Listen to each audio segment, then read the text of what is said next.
Antarctica, the world's greatest freezer, is melting. Trillions of gallons are draining into the oceans.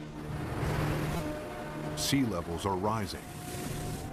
It's happened before, and it's happening again, right now.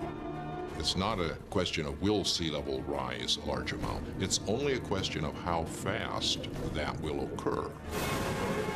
How will humans fight back before our cities are inundated? Holding off the sea would be the major employer of the world by 2100. Massive levees to defend our coastlines. Floating towns and cities. Vast dams connecting continents. It's our greatest challenge yet, Earth underwater.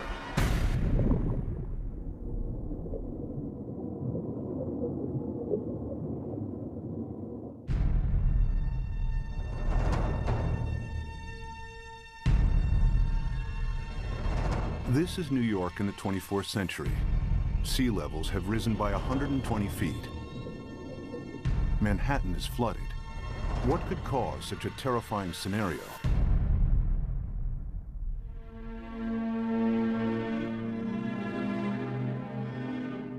The answer lies here, in Antarctica, where vast amounts of frozen water are locked up in ice.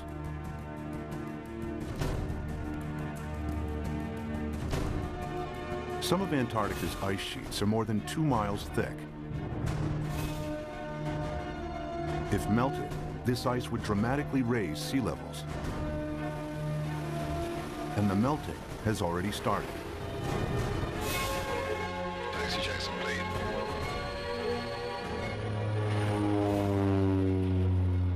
Scientists want to know how much frozen water the continent actually holds, and how much global sea levels will rise if it all melted.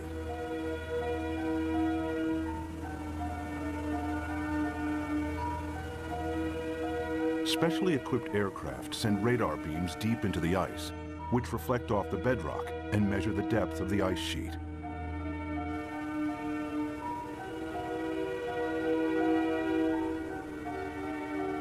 After hundreds of flights, they calculate that Antarctica contains over 90% of the world's ice. Together with Greenland, it's enough to raise global sea levels by an astonishing 230 feet. This is what North America would look like if all of the planet's ice melted. Europe would also shrink. London's Tower Bridge would become a solemn monument in the sea. Berlin would be flooded, as would Paris. But how likely is such a scenario? Is sea level rise reality or myth?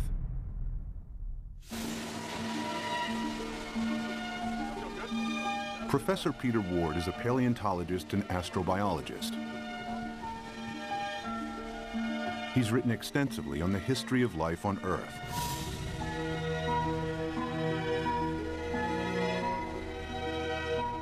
Today, Ward wants to know what would happen to our planet if sea levels rise foot by foot. Somebody give me a zip here.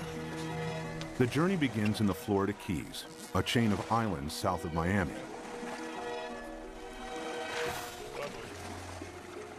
He's looking for clues from the past that may help predict the future of our planet. All right, guys, you want to go swimming? You ready?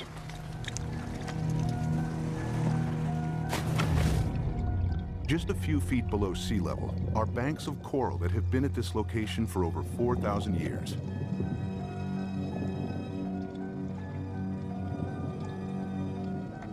During this period, sea levels have been stable, not just in Florida, but around the world.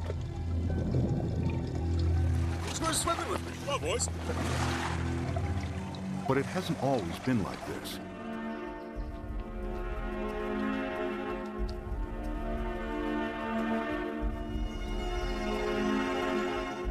A few hundred yards from shore, Peter visits an abandoned quarry that reveals startling evidence from the past. Oh yeah, beauty. Nice. Look at this dude. Sitting right in growth position, grew straight up. Very nice. I came here at a very young 23 years of age. Our professor brought us to this quarry and said, This is a perfect reef, and it is. Look at this big coral sitting right in place. This is how corals grow straight up. And not very far offshore from us, we have these same corals living in place. And these things have to live in at least 10 feet of water. So we're sitting here. There's not been any volcanism. Nothing has lifted Florida up. How could you get this coral this high up in the air now, unless you had sea level, at least another 10 feet above this? It was the first indication to me that sea level, which I knew had gone down and come up, but I never thought that it could be higher than it is now. If history repeats itself, our coastal cities would be inundated. Sea level rise is not a myth. It could happen again, just as it's happened before.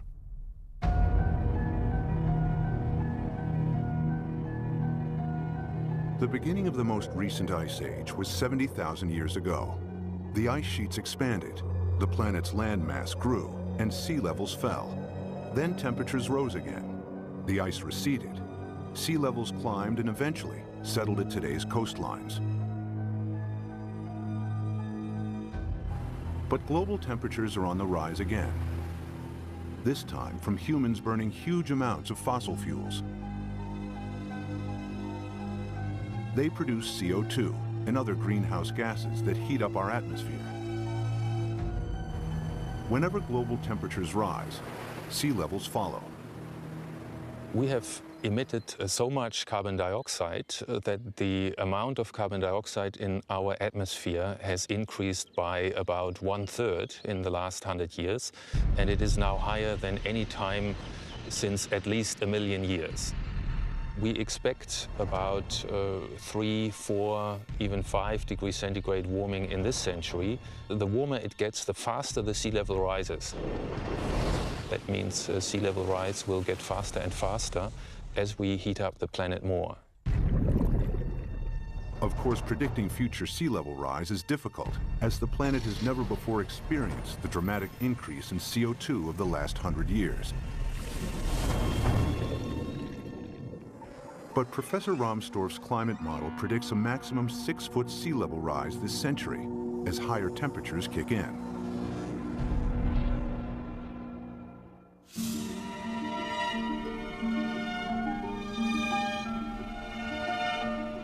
One city that would face inundation this century is Miami, Florida. Just a few feet above sea level, it has virtually no defenses against a rising ocean.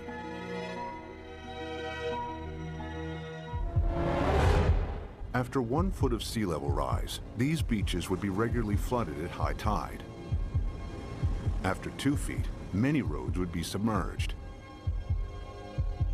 After 3 feet, if a hurricane strikes, the surging water would overcome sea defenses and cause flooding deep inland.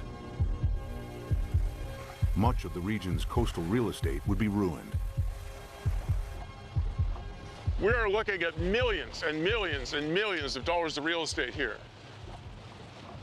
And we can assume that every one of these things is $500,000 to $1 million. We've got 100 here, we've got $1 billion in a very short area through here. So our $1 billion of houses, we get 1 meter, 3 feet of sea level rise, and every single one of these houses is useless. Who's gonna buy them? What happens to this $1 billion of real estate by the time we get 3 feet? I mean, it's gone. It's useless. It's just, you scrape it off with bulldozers, and you just leave it here. That's what'll happen. It'll just be left here. And it's not just residential properties that will be affected. Think of all the wharves and all the places where ships offload and onload all the goods and services. And if sea level rises even 3, 4, 5 feet, every single one of those ports has to be replaced. The cruise ship lines, there are billions of dollars of infrastructure that even a small sea level rise takes out. You gotta rebuild it all over again. After 4 feet of sea level rise, electricity supplies would be affected as coastal power plants are flooded. After 5 feet, some of Florida's freshwater resources would be contaminated with seawater, and the Everglades National Park becomes a vast bay. After 6 feet, millions of Floridians would have to evacuate the state. So what's going to happen to Florida? By 2100, we'll be at least 4 to 6 feet higher. So this tide, which is not a high tide, will be about here, up to here. There's no way that we can keep the sea back as it rises. Miami-Dade County will be severely diminished.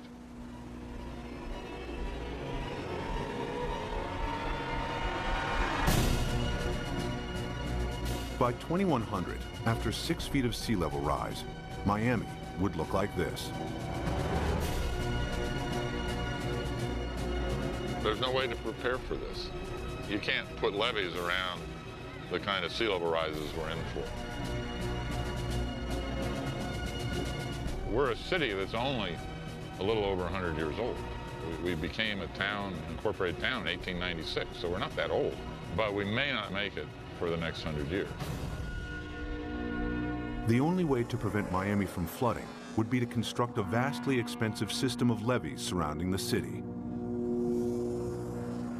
It would be a major engineering challenge, as Miami is built on porous ground that allows seawater to seep through. Alternatively, if Miami was flooded, the city would eventually have to be abandoned. There are cities you can save and cities that you can't save. And the choices will be based on, can we dike it off, can we put it off, or is this too expensive, not worth the price, not worth the effort. One city determined to defend itself against the sea is New Orleans, Louisiana. During Hurricane Katrina in 2005, large parts of New Orleans were flooded after a storm surge raised sea levels by 20 feet. The city lies several feet below sea level. Its antiquated locks and levees weren't strong enough to hold back the rising sea. As the storm pushed the Gulf's surging waters into Lake Borgne and onwards into the city's canals, New Orleans' sea defenses broke in 50 places. We had some levee and flood wall failures in the hurricane system. And the combination of that overtopping of the levees and the flood walls that failed caused massive flooding throughout the city.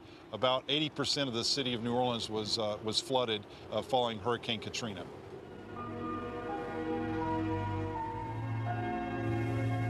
It took weeks before the floodwaters were pumped out and residents were able to return.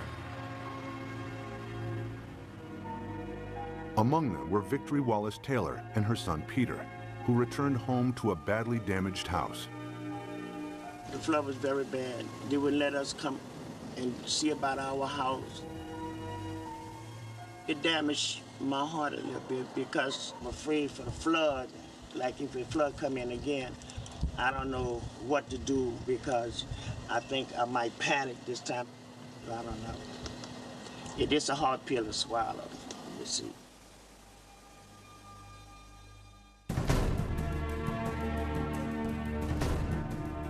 To prevent New Orleans from flooding again, the U.S. government is investing billions of dollars in the city's sea defenses. Along the riverbanks, the U.S. Army Corps of Engineers is strengthening New Orleans' levees and locks.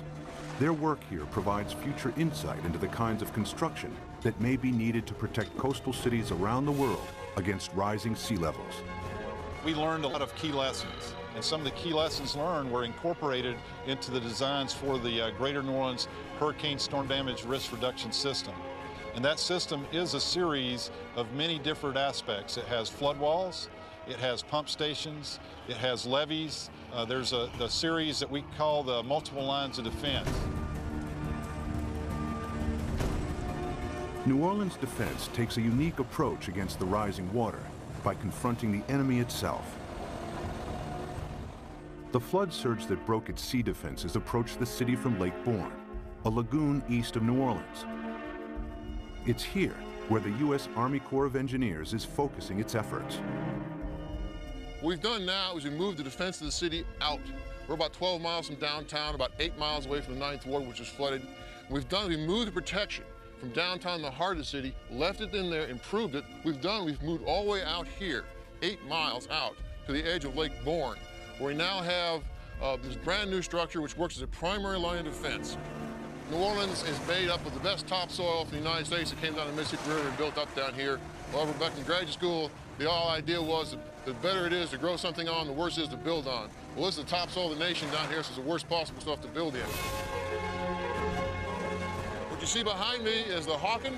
It is a pile-driving crane brought in from Seattle, Washington, across the Pacific Ocean, down to the Panama Canal to New Orleans to build this particular gate and a barge gate.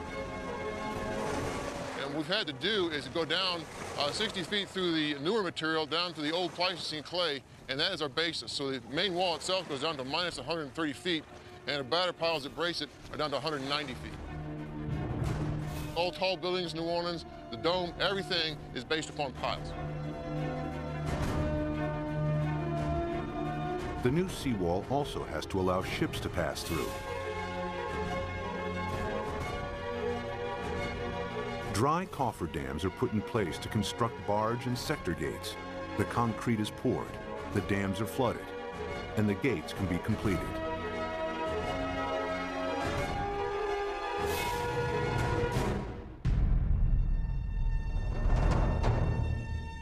New Orleans' new sea defenses are costing the taxpayer a hefty $15 billion.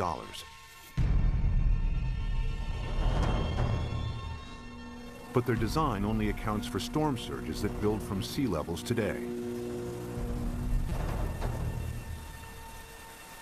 If sea levels rise by 6 feet, any storm surge would be higher as well, and the city's sea defenses would have to be heightened at an even greater cost.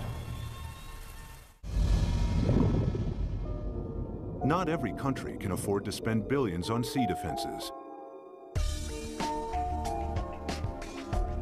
In Bangladesh, many of its 150 million inhabitants live at or just above sea level. Merely 3 feet of sea level rise will have a devastating effect on the country's population.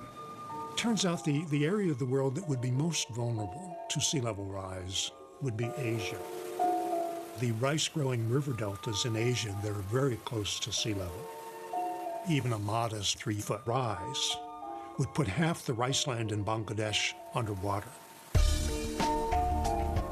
Bangladesh has over 100 to 120 million people, and that number is rising fast. A great deal of its land just simply gets covered by water. And again, once you have salt water coming up, it's not just the land that's covered, it's the intrusion of salt. Even a 3-foot sea level rise wipes out half its rice crop. Their population is going up a third, and their land is being shrunk by a third. You know, you do the math. It's a catastrophe coming at us. Much of Bangladesh is a vast muddy delta that can't be defended. 6 feet of sea level rise spells disaster. It would displace millions, probably at least a few tens of millions of people. Where are they going to go? India's already built a wall between India and Bangladesh. They're anticipating there are going to be a lot of Bangladeshis starting to move, looking for a place to go, and Bangladesh itself is already one of the most densely populated countries on Earth. And then there are another 18 or 20 rice-growing river deltas in Asia, the Irrawaddy in Burma, the Pearl River Delta in China, and so forth, that would be affected in varying degrees by the rise in sea level. By the end of the century, cities and coastlines around the world will be under siege from the rising tides. Everywhere, people will be building levees and sea defenses to fight back.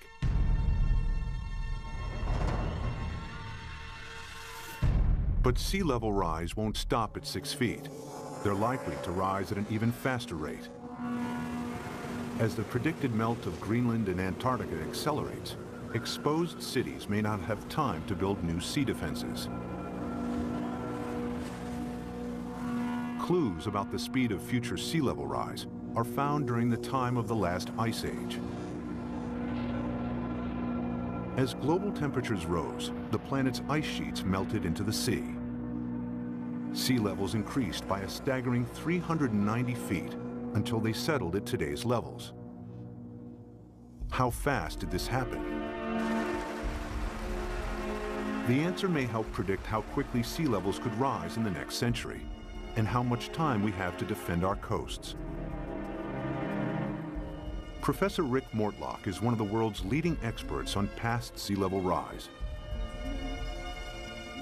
He and his team collect fossilized coral from the seabed. In the lab, they analyze and compare the exact depth and age of each sample. A clear picture emerges of how fast sea levels rose thousands of years ago. We have two pieces of fossil coral that was recovered from drill cores off of Barbados. So by dating these samples and knowing the depth at which they were retrieved, we can use that information to create a point-by-point reconstruction of sea level for the last 20,000 years. There's one particular sea level rise of interest. We call it Meltwater Pulse 1A. During that period of time, we believe sea level rose about 20 meters in 500 years, or about 4 to 5 meters per 100 years. If the same happens again, it would translate to as much as 16 feet of additional sea level rise in the next century. Factor in today's affairs, and the rise may be even faster. If we don't get emissions under control, the rate of sea level rise will keep accelerating. And so in the next century, it's not only that we get the additional 5 to 7 feet that we got the last century, that's going to happen, but we add on to that.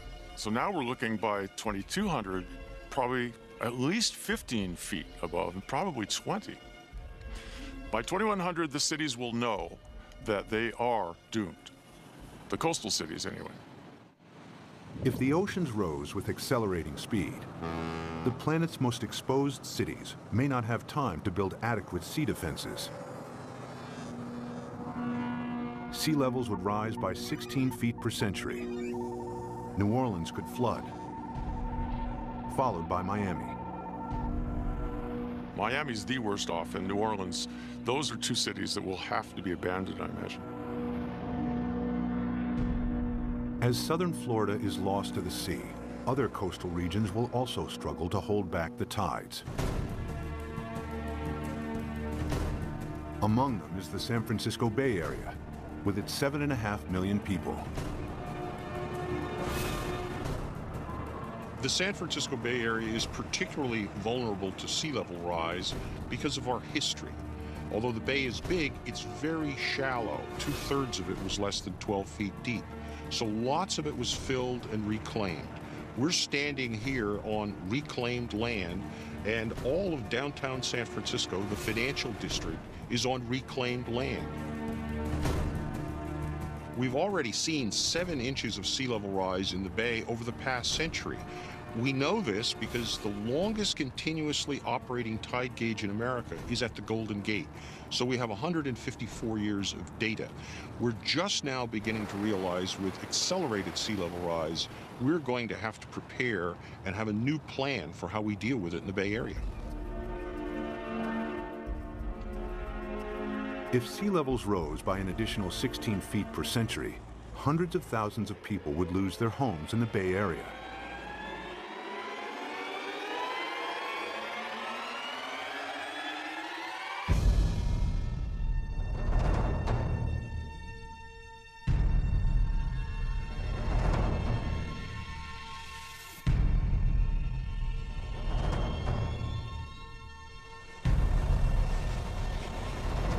To protect San Francisco Bay, levees would have to be built on a massive scale. The silver lining is the engineering will create so many jobs. Holding off the sea would be the major employer of the world by 2100, I think. This is going to be worldwide. We're going to have a damn revolution. The bay's entire coastline would have to be defended with levees in order to protect it.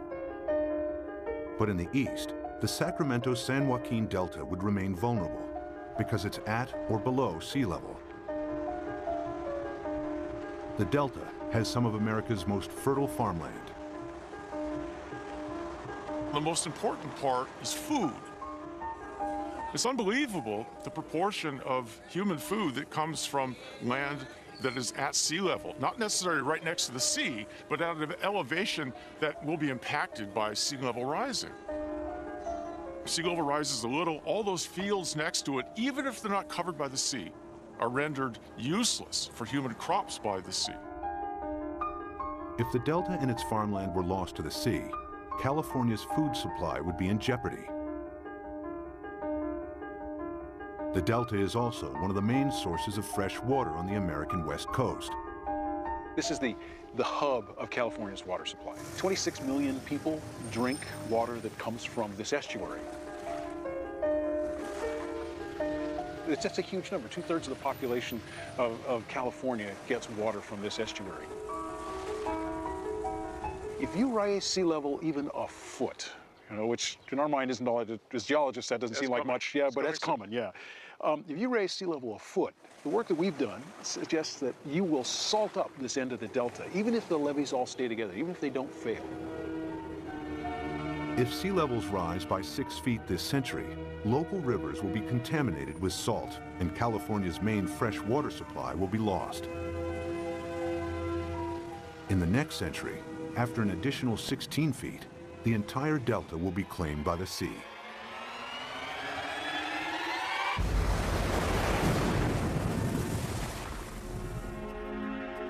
But there may be a way to defend both the delta and San Francisco Bay. San Francisco is among the best, easiest to save. The most radical solution would be putting a big dam right across the bay under the Golden Gate Bridge. On the ocean side, the sea is about 130 feet deep. Building a dam would be controversial and would turn the bay into a freshwater lagoon. But at a time of intense sea level rise, some may consider this the best option.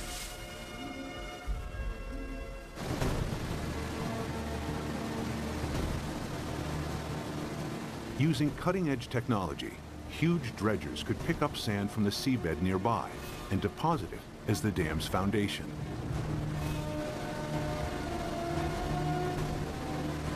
The dam's shallow incline would ensure maximum stability against earthquakes, breaking the power of the ocean waves with ease.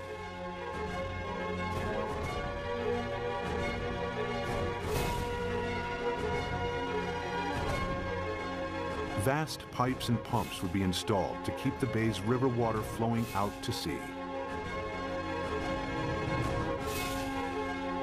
The Golden Gate Dam would cost $2.5 billion and could be heightened to deal with any sea level rise in the future. San Francisco and the Bay Area would be saved.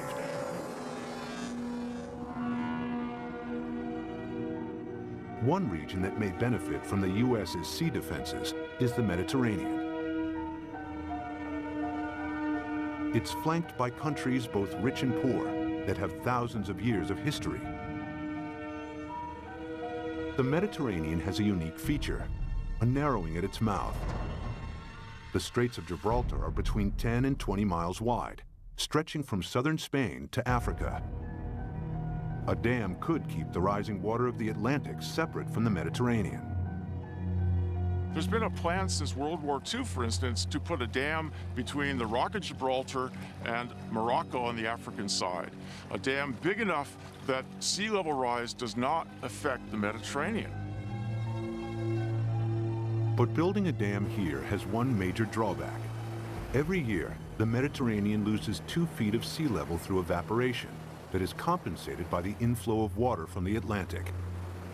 The dam would cut this off.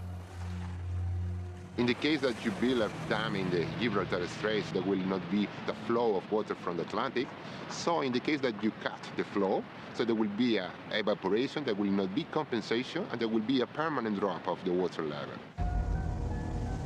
After years of evaporation, the Mediterranean would turn into a stagnant saltwater lake. Eventually, the sea would dry out. And if then the sea level would rise, let's say Sea defense engineer Peter Janssen maps out possible solutions on how to keep the Atlantic flowing while building the world's largest super dam. I looked at the surroundings. I looked at what may be required to make a closure. And then, well, I thought it may be feasible.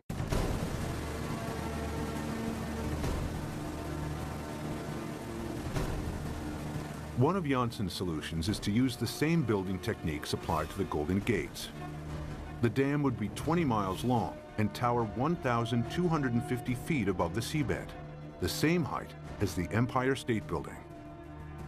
Another solution is to keep the natural flow of the Gibraltar Straits.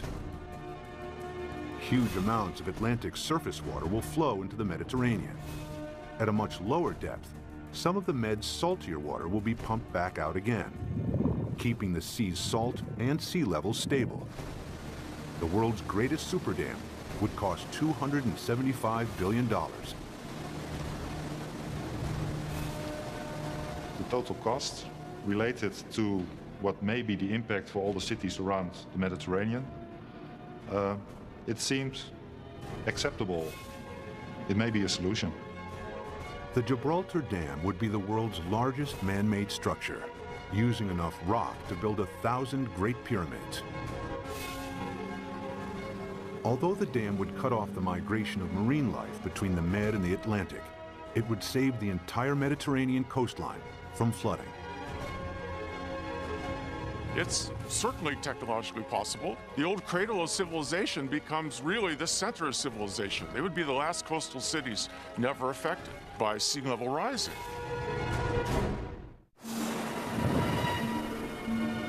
By the end of the next century, sea levels could rise by nearly 22 feet. Some cities may be saved through the construction of super dams. Others that can't be defended are lost to the sea. Exposed countries too poor to build defenses are flooded. Around the world, hundreds of millions are displaced. It's likely that by the 23rd century, the ice sheets will melt at an even faster rate, and that the oceans will rise with increasing speed. The planet's growing population and a continuing hunger for cheap energy could make it worse. The problem that I see again is the number of people.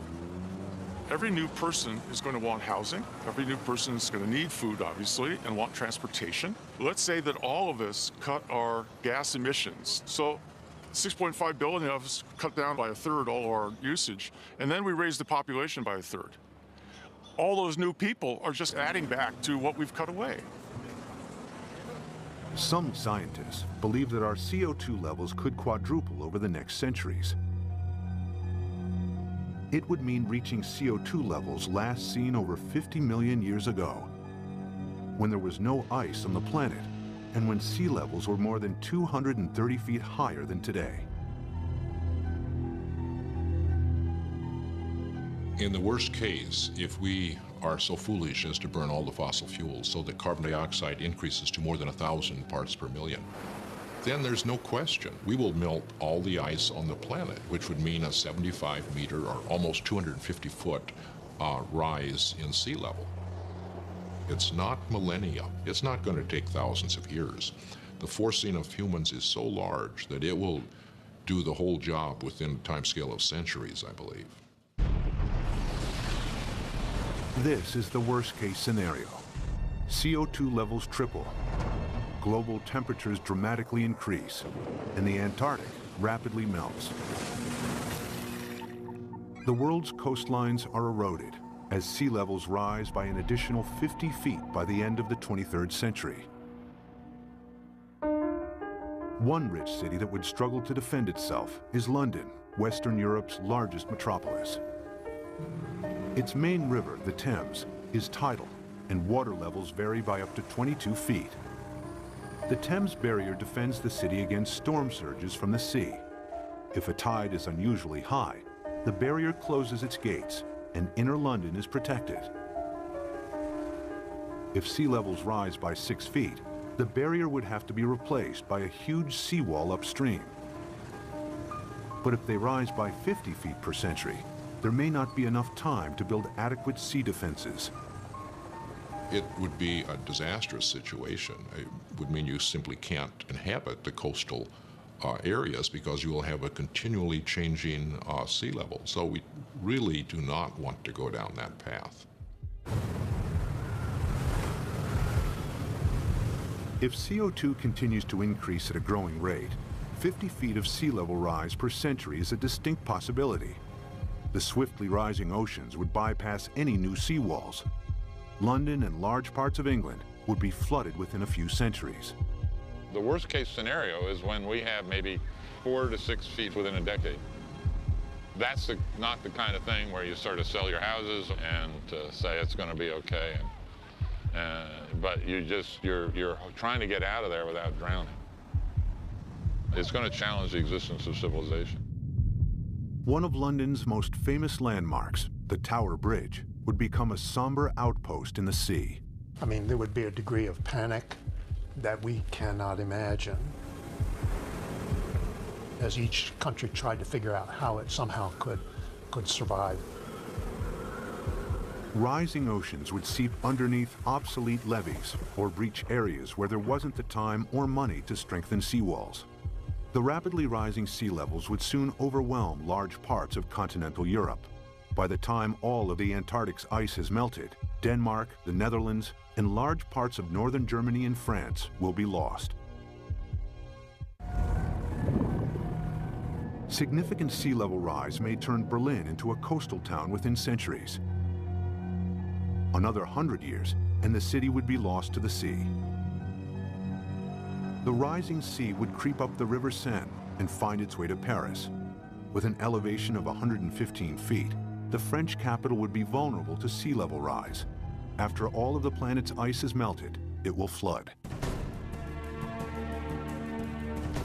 The affluent countries would try to protect their borders against millions and millions who would be leaving the areas most severely affected. But the stresses associated with migration on this scale are unimaginable. The meltdown of the planet's ice sheets would completely transform our world. But even as our coasts are pushed back by the rising oceans, resourceful humans would try to adapt.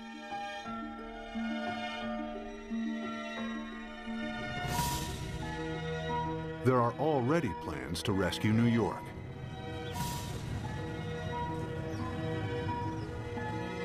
Manhattan Island is flanked by 2 fast-flowing tidal rivers. The entire city is directly exposed to the North Atlantic and extremely vulnerable to sea level rise.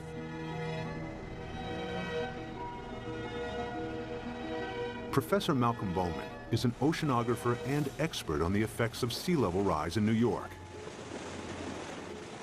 If the worst case scenario of the rapid meltdown of the ice sheet on Greenland, the West Antarctic ice sheet, were to happen extremely rapidly, the future of New York City is in peril. So the city has 2 options. 1, either build massive defenses, or 2, start evacuating the city and its population to higher ground. The flooding of New York's underground installations would only be the first in a series of catastrophic events. After the first 6 feet of sea level rise, parts of lower Manhattan would be submerged. If sea levels rise by 50 feet, the water would move into Times Square. Behind me is the Manhattan Bridge. With sea levels rising 250 feet, that bridge would have seawater lapping around the roadway. New York City as we know it would not exist. But there is a way that New York might adapt even to extreme sea level rise. The idea is to build on water. Here in the Netherlands are several communities of floating houses. Koen Olthaus is a visionary architect who believes these houses are the beginning of a new trend in design and construction. So what you will see is that people go and design floating apartment buildings and really floating structures like 200 by 200 meters with roads on top of it and with cars on top of it and houses. Such floating cities could be built with a new lightweight material that's like a concrete sponge. The beauty about floating cities is that you don't have to protect them from nature. They just go on with nature, they live with nature. And it will just go up and down with the water. Olthaus has designed a seawall to protect Manhattan, with floating districts attached to it. New York, we're going to build a new Wall Street around it, around Manhattan. So we can redesign the city around it, or even having floating leisure around it, floating agriculture. A floating New York is still in the concept stage. But one day, this may be the solution for hundreds of coastal cities facing inundation. The best silver lining of the whole thing to me is that it will require a united world. A world war against sea level will have to bring all of the squabbling governments to act together. The sea doesn't care what your national boundary is. It's an equal opportunity flutter. We will have to, as a planet, come at this in a united fashion. Whether it's the construction of massive seawalls or super dams, sea level rise will happen. The question is not if, but how fast and how much our oceans will rise. Much will depend on our own CO2 emissions. Humans will need all their ingenuity to meet the world's greatest challenge yet. When 7 p.m. feels like